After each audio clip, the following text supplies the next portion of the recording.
So hello everyone, welcome to this channel. आप सभी का इस चैनल पे स्वागत है। मेरा नाम रविंदर सिंह है और आशा करता हूं कि आप सबकी प्रिपरेशन एक अच्छे लेवल पर चल रही होगी। तो चलिए गाइज, आज मैं वीडियो लेके आया हूं किस पे, डिस्क्रिप्टिव राइटिंग पे।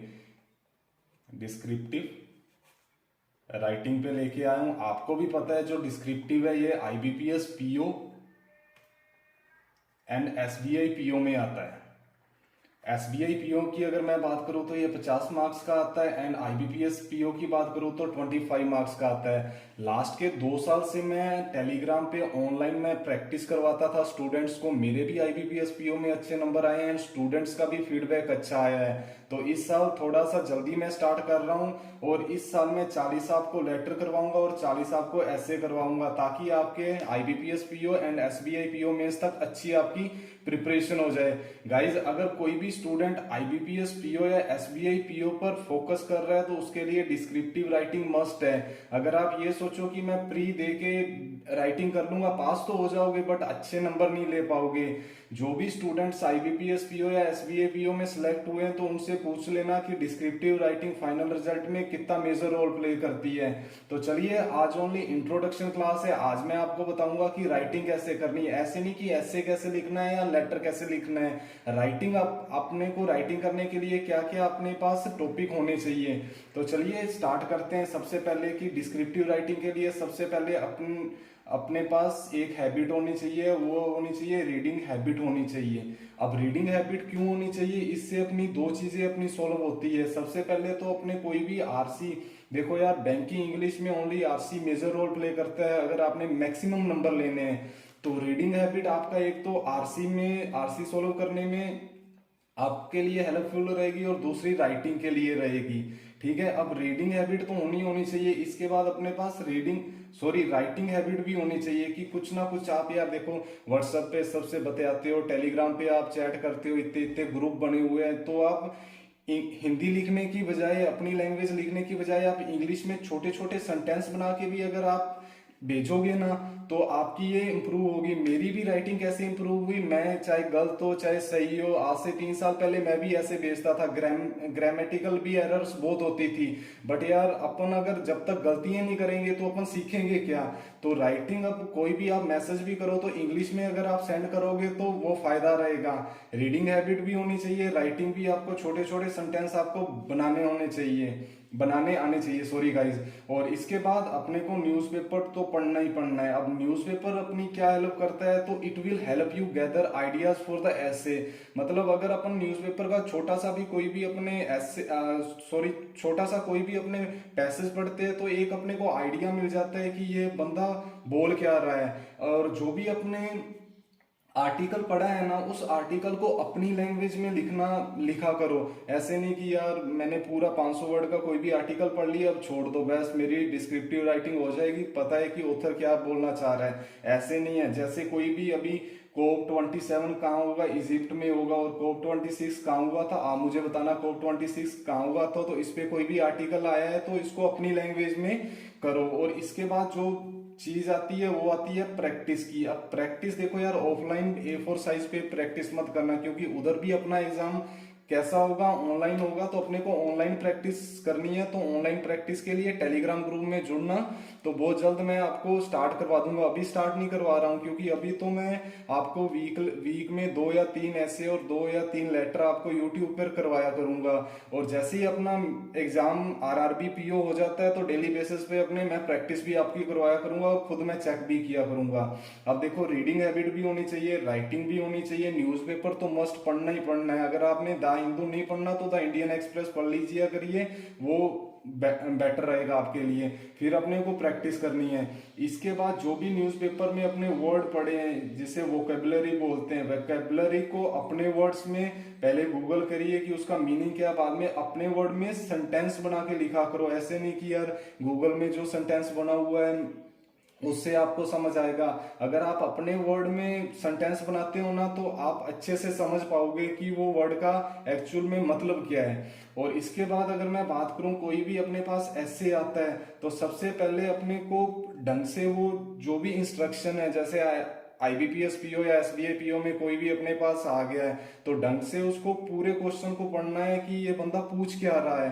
और पूछने के बाद जैसे दो अपने को दिए होते हैं तो ढंग से अपने को जिस चीज के बारे में नॉलेज है, जिस टॉपिक के बारे में, उसको मतलब अपने को पकड़ना है। ऐसे नहीं है कि मुझे ये आता नहीं है मैं तुक्के लगा रहा हूँ, तो ये अपने को चीज कभी भी नहीं करनी है। जिस टॉपिक के बारे में अपने को नॉलेज है उस टॉपिक के बारे में अपने को लिखना है। इसके बाद अब ऐसे पे आता हूं तो ऐसे को हमेशा अपने को 3 पार्ट में डिवाइड करना है लिखने के मामले में। सबसे पहले अपना इंट्रोडक्शन होना चाहिए। इंट्रोडक्शन के बाद अपने पास बॉडी होनी चाहिए। बॉडी में जैसे कोई भी है, जैसे अपने को जीएसटी पूछ लिया तो जीएसटी में सब एडवांटेज लिख दो, डिसएडवांटेज लिख दो और इसके बाद कंक्लूजन आना चाहिए। हमेशा कभी भी अपन ऐसे लिखते हैं तो सबसे पहले इंट्रोडक्शन जीएसटी है क्या है, कब आया, क्यों आया, मेन टारगेट क्या था सरकार का कि इसको लाने के लिए, बाद में बॉडी में इसके एडवांटेज क्या थे, इसके डिसएडवांटेज क्या थे, और बाद में अपने पास एक मतलब न्यूट्रल कंक्लूजन लिखना है। ऐसे नहीं कि अपने सरकार की मतलब फायदे की बात कर रहे हैं या किसी के फायदे की बात कर रहे हैं ओनली। ऐसे नहीं है कि मैं अपनी लैंग्वेज में लिख रहा हूँ। अपनी लैंग्वेज में तो लिखना है बट आइडिया ना तो इफेक्ट सरकार को करता हो और ना ही अपने जनरल पब्लिक को करता हो।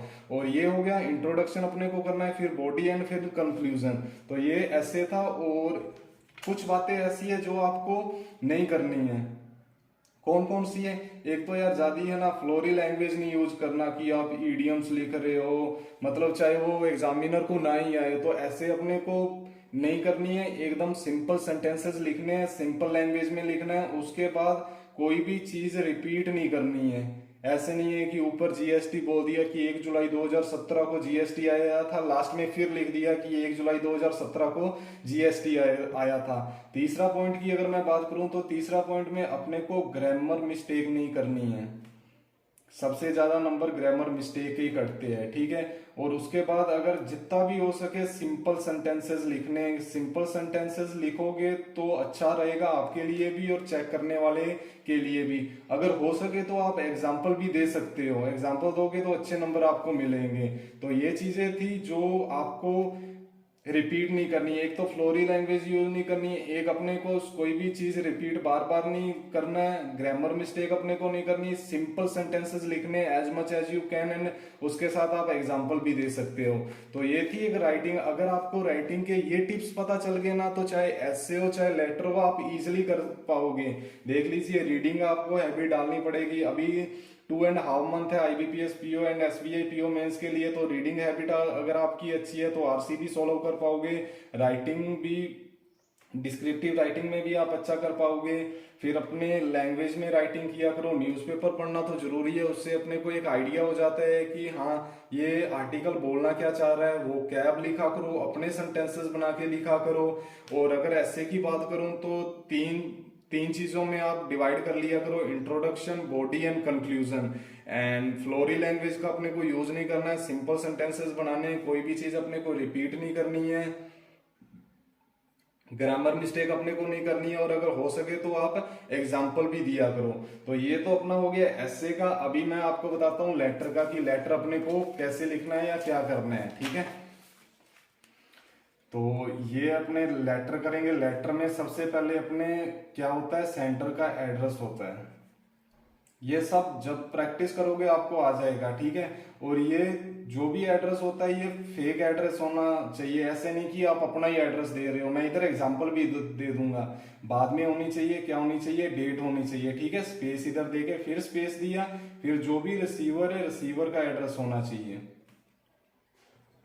ये भी फेक होना चाहिए, मतलब कोई भी। और फिर स्पेस दिया, फिर सब्जेक्ट आपका होना चाहिए कि किस सब्जेक्ट पे आप वो लेटर लिख रहे हो। फिर स्पेस दिया, फिर इधर रिस्पेक्टेड सर या रिस्पेक्टेड मैम, ठीक है। और इधर कोमा लगा दिया और बाद में आप सैल्यूटेशन से स्टार्टिंग करोगे। क्या स्टार्टिंग क्या होनी चाहिए कि क्या मतलब इंट्रोडक्शन, जैसे I would like to bring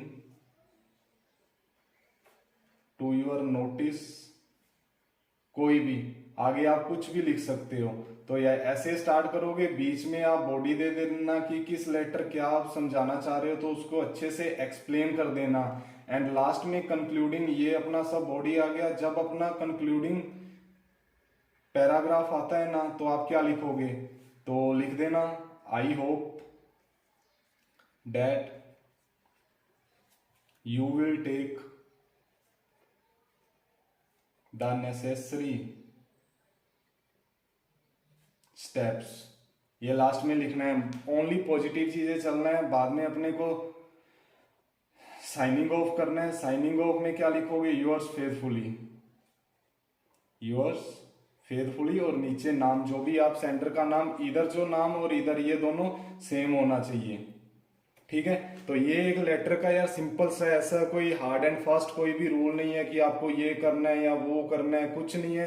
centre का एड्रेस, फिर स्पेस देना, फिर डेट, फिर आप किसको भेज रहे हो, फिर स्पेस देना, फिर सब्जेक्ट, फिर respected sir and ma'am, start कर लेना एक अच्छी सी लाइन से, I would like to bring to your notice that, लिख देना किसके लिए लिख रहे हो, एक्सप्लेन देना, एंड लास्ट में जरूर लिखना I hope that you will take the necessary steps. फिर जब भी आप कंक्लूड करोगे तो योर्स फेथफुली एंड नीचे नेम लिख देना।